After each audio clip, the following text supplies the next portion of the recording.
Meus amigos, realmente o Brasil cada semana começa com mais aventuras. A gente tem questões aí do Gilmar Mendes dobrando a aposta, a gente tem Lula com discurso racista, a gente tem questões envolvendo o Estado brasileiro e a frente antissemita. Enfim, é um balacobaco danado. Eu vou começar a ler para vocês aqui, comentar. Eu fiz um apanhado exatamente dessas notícias do início da semana. E vamos lá. Congresso e STF, tensão, sanções e bastidores. A semana já começou sob forte tensão institucional no Brasil. O ministro do Supremo Tribunal Federal, Gilmar Mendes, criticou abertamente sanções dos Estados Unidos baseadas na Lei Magnitsky, adotando posturas de confronto e ameaçando retaliações.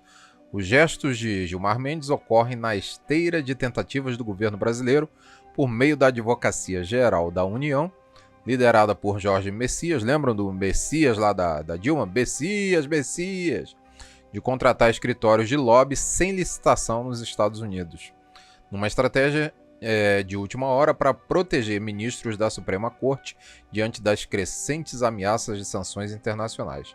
Além disso, o Palácio do Planalto descartou um contato direto do presidente Lula com Donald Trump, após fracasso diplomático, preferindo acionar interlocutores por meio de lobistas. A inação institucional foi vista por parte dos comentaristas como sintoma de isolamento global, principalmente diante da pressão americana sobre temas como perseguição política e direitos humanos. Pois é, o Gilmar Mendes aqui dobrando a aposta no STF, agora é aquilo, né? Ele fala uma coisa para a imprensa, é um juiz de boca aberta pra caramba, ministro do STF que fala mais fora dos autos do que dentro dos autos, e o que ele está falando para a imprensa é que eles vão dobrar a aposta. Agora eu fico me perguntando, será que isso é realidade? A Magnitsky pesa muito e outras sessões da Magnitsky que vêm depois pesam mais ainda. Então essa galera, eu acho que eles estão blefando, a verdade é essa. Em relação ao nosso digníssimo desgovernante da República, o nove dedos descondenado pilantra mor da nação, tal de Lula, ele resolveu gastar milhões na contratação de um escritório de advocacia nos Estados Unidos para tentar fazer aquilo que o Itamaraty, né, as funções diplomáticas deveriam fazer e não fazem. Ou seja, para que serve o Itamaraty? Para que servem esses órgãos cheios de diplomatas? Para nada, né? Estão sendo muito bem pagos, sugando para valer o dinheiro do contribuinte e não serviram para absolutamente nada. E o Lula na posição de chefe da nação, poderia ter pegado o telefone e ligado para o Trump, né? Mas não. Ele não pode descer do salto, ele não pode se rebaixar em prol da nação, porque a altivez, né, a soberba dentro da cabeça daquele pistoleiro de 9 dedos é maior do que qualquer outra coisa. Continuando aqui.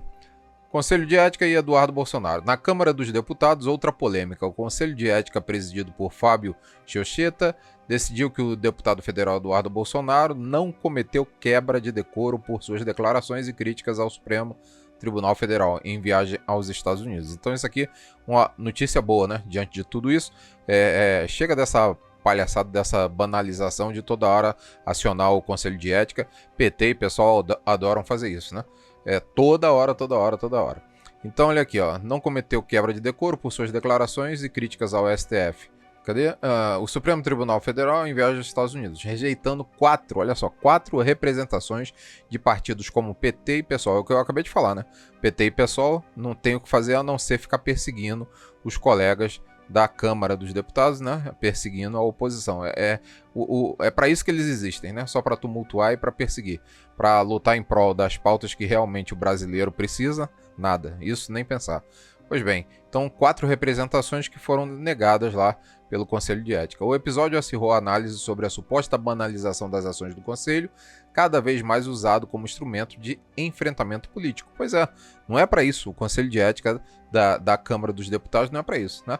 A mesma coisa que o Lidberg Faria vive fazendo lá no STF. O STF parece que virou um puxadinho do Lidberg Faria, que toda hora ele vai lá, tem que mover uma ação contra fulano de tal, Beltrano, Eduardo Bolsonaro, tem que ir para botar mais vigilância na casa do Bolsonaro para ele não fugir. É isso. O que o Lidberg Farias faz na vida? Só isso, né? Em contribuição para a nação, nada. Porém, o debate não terminou aí. O Banco do Brasil acionou a AGU contra Eduardo Bolsonaro. Olha só isso, cara. Alegando que o parlamentar, ao alertar correntistas sobre riscos de sanções internacionais, estaria incentivando, a retirada de recursos da instituição. Segundo Fernando Haddad, ministro da Fazenda, a postura do deputado seria um ataque às instituições públicas. Pois é, e eles dando essa ênfase aqui, jogando na mídia, aí é que a galera que tem conta realmente no Banco do Brasil vai achar, não, peraí, meu dinheiro lá não está seguro, vou correr para lá e retirar o mais rápido possível, porque com esse balacobaco, com esse desgoverno que está aí, eu não posso correr o risco de deixar meu dinheiro lá e ser preso, né? O dinheiro ficar preso, ficar retido, porque alguém já correu na frente. E tem aquela história da reserva dos bancos, né? Os bancos têm uma reserva, segundo a lei, tem uma reserva a cumprir de 17%. Então, quem chegar primeiro para sacar, saca. Quem não chegar, não vai ter dinheiro e não vai poder retirar o seu dinheiro, né? Vai ficar retido. Então, eles dando essa ênfase aqui, falando isso, querendo jogar a culpa no Bolsonaro, a burrice é tanta que eles estão fazendo com que a coisa pegue um marketing, uma publicidade muito grande e realmente isso possa acontecer. Nos dias atuais, eu acho que existem mecanismos legais, né, para impedir que isso ocorra e que o Banco do Brasil realmente vá quebrar. Quem mais oferece dano e prejuízo ao Banco do Brasil hoje em dia é o senhor Dino, né, do STF, Flávio Dino, com aquela fala monstruosa dele, e que no dia seguinte os bancos perderam bilhões e bilhões, acho que foram casa de 40 bilhões de reais em ações caindo, né? Então, quem é que realmente está prejudicando o sistema bancário brasileiro? Eduardo Bolsonaro ou o Flávio Dino com aquela ação que ele tomou de dizer que os bancos não poderiam cumprir a Magnitsky no território nacional? E aí no outro dia a Bolsa de Valores, todas as ações dos bancos caíram absurdamente. Pois é, né? É complicado, viu? O Brasil é uma piada, é um cabaré realmente a céu aberto. Próximo tópico aqui, lawfare, prisão domiciliar e fuga, né? Aqui falando, vamos ver a questão do Bolsonaro aqui. No tema mais sensível do momento, a situação do ex-presidente Jair Bolsonaro permanece delicada. Alexandre de Moraes, do STF, mantém controle rígido sobre sua prisão domiciliar, autorizando visitas apenas durante horários restritos e banindo celulares, enquanto a Procuradoria-Geral da República foi acionada a se manifestar em 48 horas pelo Alexandre de Moraes sobre o suposto plano de fuga do ex-presidente para a Argentina, né? Então parece que Bolsonaro estava tentando fugir, estava planejando fugir para a Argentina. É narrativa em cima de narrativa, viu? É uma piada. Com base em um rascunho encontrado em seu celular, né? A defesa argumenta que esse documento data de 2024 e nunca foi executado, sendo utilizado apenas como elemento da narrativa para alimentar o processo de lawfare. Ou seja, lawfare, eu já expliquei aqui para vocês em outros vídeos, é quando você usa todo o aparato jurídico, né, todo o mecanismo jurídico contra os seus opositores, usando em alguns momentos até a força, que é o que o Alexandre de Moraes faz, e dando um ar de legalidade, quando na verdade está descumprindo todas as normas processuais, está descumprindo tudo que reza a cartilha do direito, né, jogando por terra todo aquele aparato jurídico, mas usando o poder que ele tem nas mãos e dizendo que é a lei que manda, né? A lei prevê aquilo, quando na verdade não é. É a postura de todo tirano, como é o caso de Alexandre de Moraes, tá? Então é isso que ele está fazendo com o Bolsonaro. A gente tem hoje em dia um encarcerado político, que é o Bolsonaro, assim como a gente tem Daniel Silveira, outro encarcerado político, a gente tem também o Felipe G. Martins, outro encarcerado político, a gente tem lá o delator lá, o Cid, né, outro encarcerado político, e assim vai, né? A tirania, a ditadura da toga está fazendo a nova forma de sistema medieval em pleno século XXI, a verdade é essa. Nas discussões de bastidor, ministros do Supremo mencionam abertamente que a condenação de Bolsonaro é dada como certa. Como é que pode, né? Então não precisa mais o julgamento, eles já sabem que a condenação é certa, então o julgamento é só o quê? Um proforma? Pelo amor do Santo Cristo, né? Joga isso fora, então não precisa de julgamento, deixa logo o cara preso, trancafiado às 7 chaves, joga as chaves fora e mostra para o mundo que aqui impera exatamente um sistema de exceção, a ditadura da toga. Dada como certo, o que levou juristas como o advogado Martin De Luca a denunciar publicamente esse ambiente. Esse Martin De Luca aqui é o advogado lá do Trump, né, e da Rumble, que está movendo o processo contra o Alexandre de Moraes. ele denunciou publicamente esse ambiente de pré-condenação. Exatamente, se eles já sabem que o cara já está condenado, que o ex-presidente já está condenado, então já é uma pré-condenação aqui, né? Não precisa de julgamento mais, não precisa do circo todo ser montado e ir adiante. O clima jurídico é considerado por críticos como kafkiano, acentuando a percepção de excepcionalidade do ambiente brasileiro, né? Kafkiano, eu também já falei aqui, né? É aquela diz respeito à obra do Franz Kafka, né, o escritor alemão, onde tudo na obra dele é extremamente burocrático, tudo é uma distopia grotesca, tudo é o aparato legal, tudo é extremamente difícil. O cara se vê numa situação de impotência completa nas histórias do Kafka ali, e como se tudo estivesse em cima dele, aquela nuvem pairando de poder das trevas total, e ele não consegue fazer nada, se sente totalmente sufocado. É isso que o Bolsonaro e a oposição hoje em dia, que está nas mãos de Alexandre de Moraes, tem passado. A verdade é essa, né? O entorno do ex-presidente também foi atingido por episódios de insegurança pública, né? Aí é aquele caso lá do assalto lá na casa dos familiares, né? A residência de familiares de Eduardo Bolsonaro, no interior do Rio de Janeiro, foi invadida por criminosos que mantiveram idosos reféns por mais de 1 hora, né? Os avós lá do Eduardo Bolsonaro, do Flávio Bolsonaro e do Carlos foram mantidos reféns. A ex-esposa do Bolsonaro, que também mora na mesma residência, foi humilhada lá, e eles disseram que a gente sabe que o Bolsonaro manda dinheiro para cá, cadê o dinheiro, cadê o dinheiro? Reviraram a casa toda, deixaram o pessoal amordaçado, né? Saíram e roubaram o carro, depois o carro foi recuperado pela polícia militar.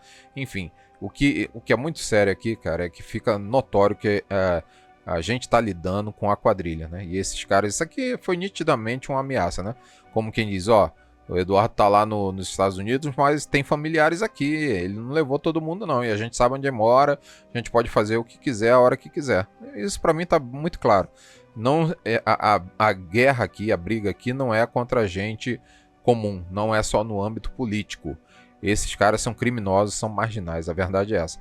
Vide tudo que tem sido feito à margem, né, aquém da fronteira da lei ali, totalmente fronteiriço ao que a lei realmente permite, ao que o direito realmente permite. Então, Bolsonaro, a família dele, enfim, e a direita como um todo hoje no Brasil, a gente não está lidando com pessoas normais, com opositores políticos. Grande parte desses caras são realmente bandidos, a verdade é essa, tá? Foi invadido por criminosos e mantiveram idosos reféns por mais de 1 hora, motivados tanto por questões financeiras quanto possivelmente políticas. O caso trouxe à tona a sensação de escalada de retaliação e intimidação no contexto de polarização, tá? A polêmica, isso aqui é outra coisa engraçada, né? Vamos mudar aqui o assunto agora a polêmica do Che Guevara, o mito e a direita, né? O debate sobre o papel de Jair Bolsonaro na política tomou contornos inusitados após o presidente do PL, Valdemar da Costa Neto, comparar o carisma de Bolsonaro e a perseguição a figuras míticas como o Ernesto Che Guevara, né, que foi o assassino, é o ídolo da esquerda e foi um tremendo de um assassino, um sanguinário, um psicopata, né? O dirigente sugeriu que o ex-presidente está sendo transformado em um mito, assim como ocorre com os ícones da esquerda mundial. A comparação, entretanto, foi rejeitada, lógico, né? Totalmente esdrúxula. Aqui fica notório que o Valdemar da Costa Neto não conhece porcaria nenhuma de história e não sabe quem foi realmente Che Guevara, né? Então precisa se instruir aí, hein, deputado. A composição, entretanto, foi totalmente rejeitada, até mesmo por aliados que preferem evitar paralelos com líderes históricos de regimes autoritários. Para analistas como o Darcy Bracarense e Rodrigo Constantino, a direita necessita de lideranças legítimas, populares e disputando eleições, e não apenas símbolos folclóricos ou mártires políticos, né? E eu vou mais além aqui, né? Porra, aqui comparação esdrúxula, né? Aí depois o Valdemar da Costa Neto foi lá no Twitter e explicou que não era aquilo que ele realmente queria dizer. Eu também entendi, não foi exatamente o que ele quis dizer. E ele não conhece realmente a história do Che Guevara, né? E a esquerda endeusa esse cara como se ele tivesse sido um herói realmente, quando na verdade ele foi um assassino sanguinário. Essa é a realidade, a história nua e crua, tá? Bom, a respeito do INSS e do CPMI, sob nova relatoria, né? No judiciário, destaque também para a nova fase das investigações de fraudes do INSS e apagões previdenciários. Olha só isso, cara, olha o que vem por aí. Processo físico e sigiloso, antes sob relatoria de José Dias Toffoli, foi redistribuído ao ministro André Mendonça. Setores do governo observam a mudança com cautela, levantando dúvidas se a troca trará maior transparência ao processo ou apenas mudará nomes, mantendo o mesmo espírito corporativo na Suprema Corte. Eu já falei isso aqui em vídeos anteriores, assim, ali no STF para mim não salva ninguém, né?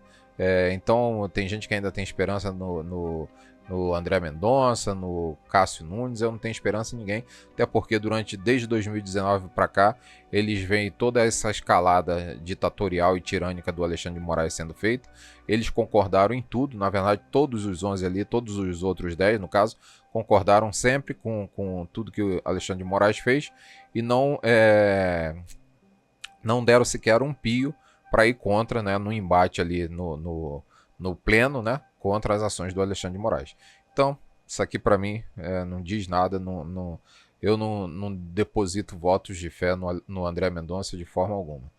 Influenciadores, STF e a imagem pública. Isso aqui é interessante, é o STF gastando o dinheiro do contribuinte para tentar melhorar a própria imagem, contratando influenciadores do YouTube, né, da esquerda, para que falem bem dos ministros do Supremo. Num país sério, cara, isso não aconteceria. É a prova real, notória, é a prova tangível, viu, que o Brasil não tem a mínima chance de dar certo. É bem complicado mesmo.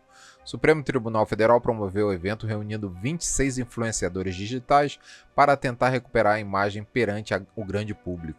A estratégia, entretanto, é lógico, né? Eles acham que o YouTuber funciona de forma mecânica. É uma coisa orgânica, tem ali um algoritmo mensurando as aptidões e as ações humanas para que a coisa funcione de forma orgânica e gere mais dinheiro para o YouTube, mais público, etc. Então, gerou críticas porque não deu certo devido ao forte viés pró-governo dos convidados e a percepção de blindagem artificial dos ministros Alexandre de Moraes, Gilmar Mendes, Luiz Roberto Barroso e Flávio Dino. Pois bem. Então, tiro saiu pela culatra, mas o dinheiro público, o dinheiro do contribuinte, foi gasto, né? Como sempre.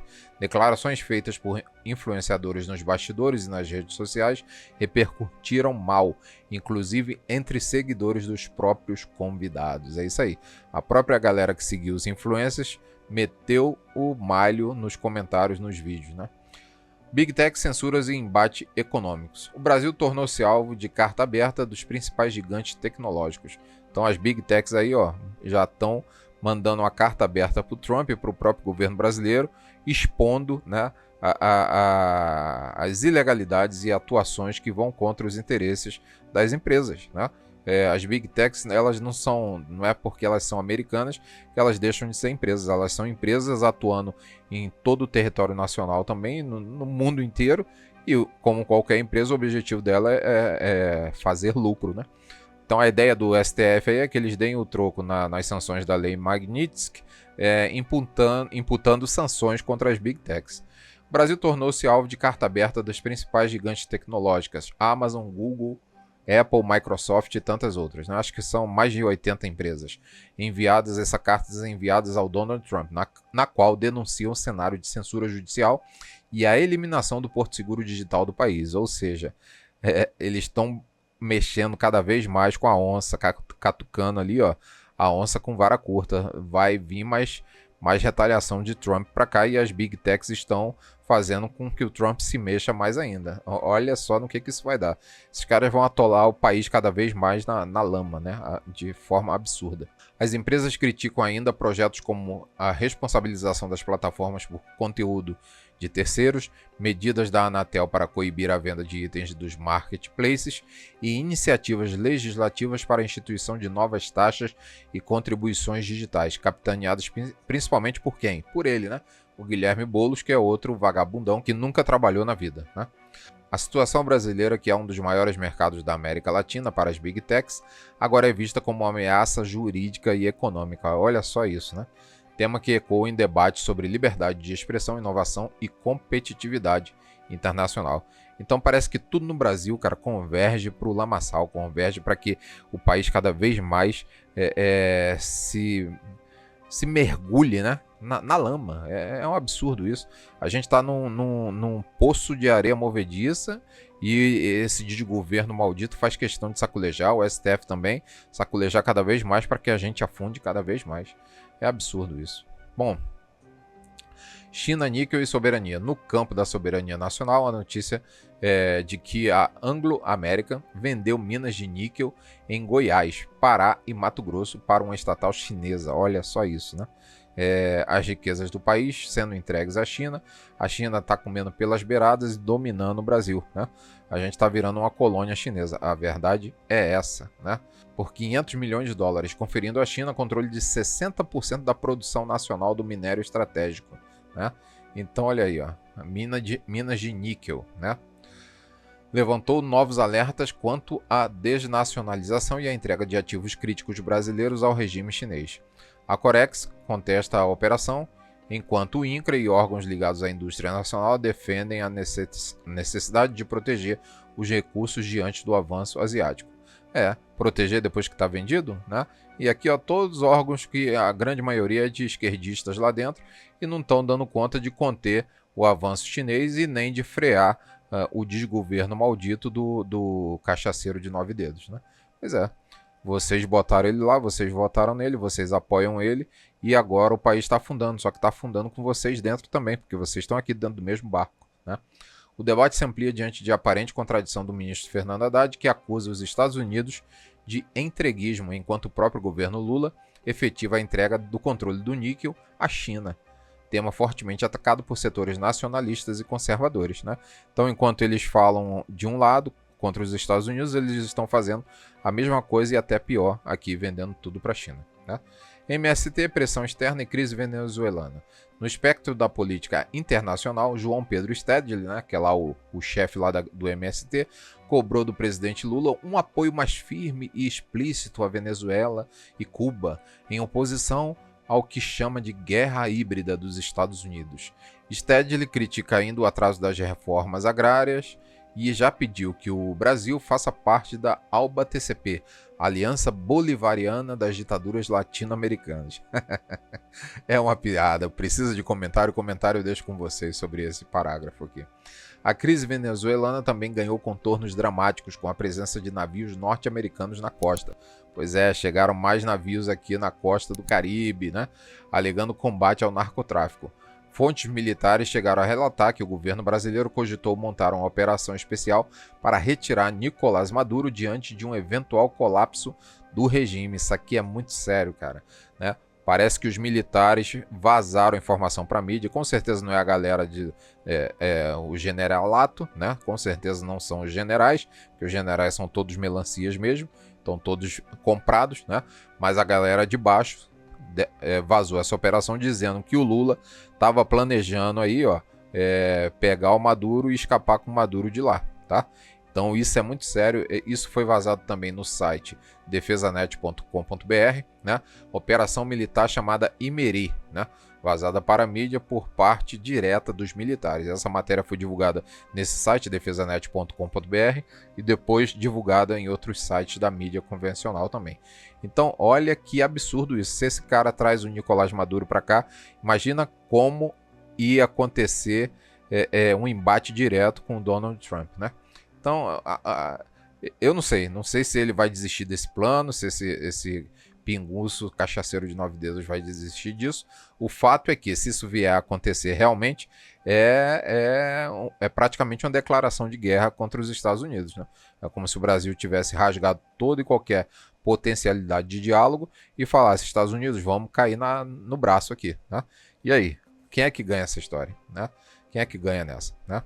Fontes militares chegaram a relatar que o governo brasileiro cogitou montar uma operação especial para retirar Nicolás Maduro diante de um eventual colapso do regime. Um plano que, se efetuado, causaria reviravoltas geopolíticas sem precedentes na história recente do continente, né?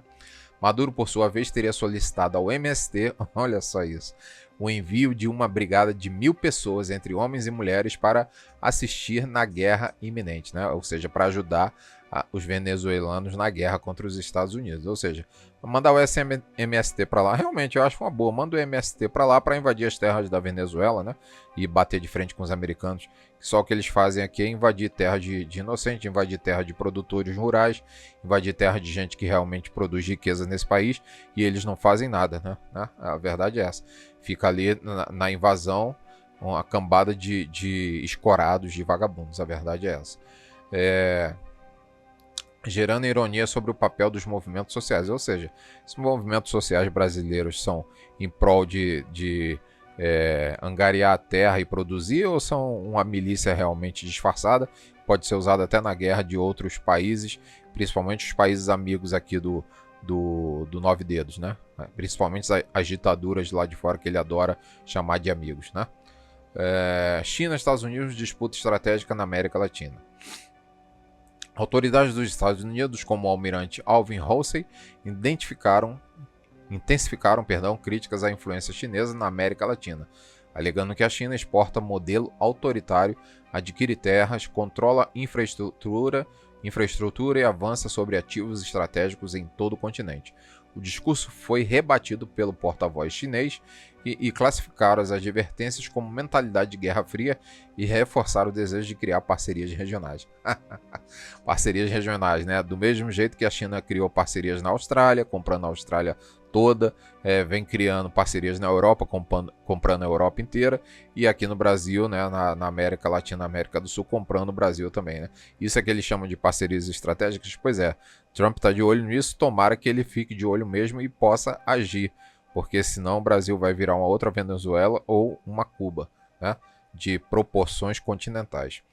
No Brasil, a avaliação de analistas como José Carlos Sepúlveda é de que o país já se tornou virtualmente um protetorado chinês, dada a amplitude dos acordos comerciais, investimentos e estratégias de dominação econômica e logísticas promovidas por Pequim.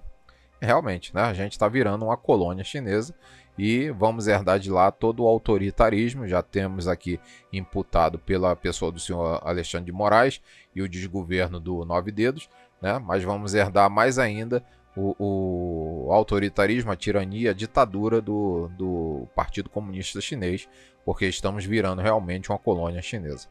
Alinhamento e isolamento no debate internacional. Outra polêmica levantada diz respeito à postura do governo Lula no contexto global.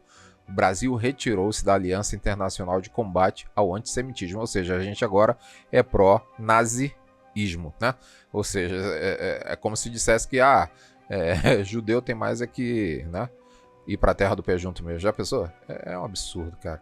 E vetou o novo embaixador de Israel, enquanto ministros como Barroso e Luiz Fux sinalizam desconforto diante do fortalecimento de grupos que pregam alinhamento com nações como Irã, Cuba, Rússia e Venezuela. Pois é a esse tipo de gente que o Lula se alia. Por quê? Me diga com quem andas que eu te direi quem és, né? Então, a verdade é essa. Ele está se aliando aos seus pares, né? O governo também se recusa a classificar o grupo Hamas como terrorista, posicionamento condenado internacionalmente, né? Então a gente está cada vez mais ficando como pária, ficando para trás, ficando como limbo no cenário geopolítico mundial, né? Críticos lembram que essas atitudes remontam a períodos de alinhamento com regimes totalitários, como a Era Vargas, né? E naquela época houve um agravamento muito grande do isolamento diplomático, que é exatamente o que a gente está vendo aqui agora, nesse momento. Polêmica de Lula e acusação de racismo. Isso aqui foi demais, né? E a grande mídia, nada. Bico calado, não fala nada.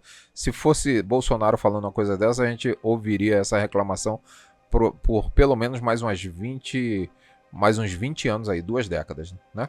Pois bem, no cenário doméstico, o presidente Lula enfrenta acusação formal de racismo apresentada pelo deputado Carlos Jordi. Eu acho que um monte de deputado de direita tinha que apresentar, fazer igual eles fazem contra a gente aqui. A esquerda se une, vai 3, 4, 5 representações do PT, do PSOL, etc., e vários deputados.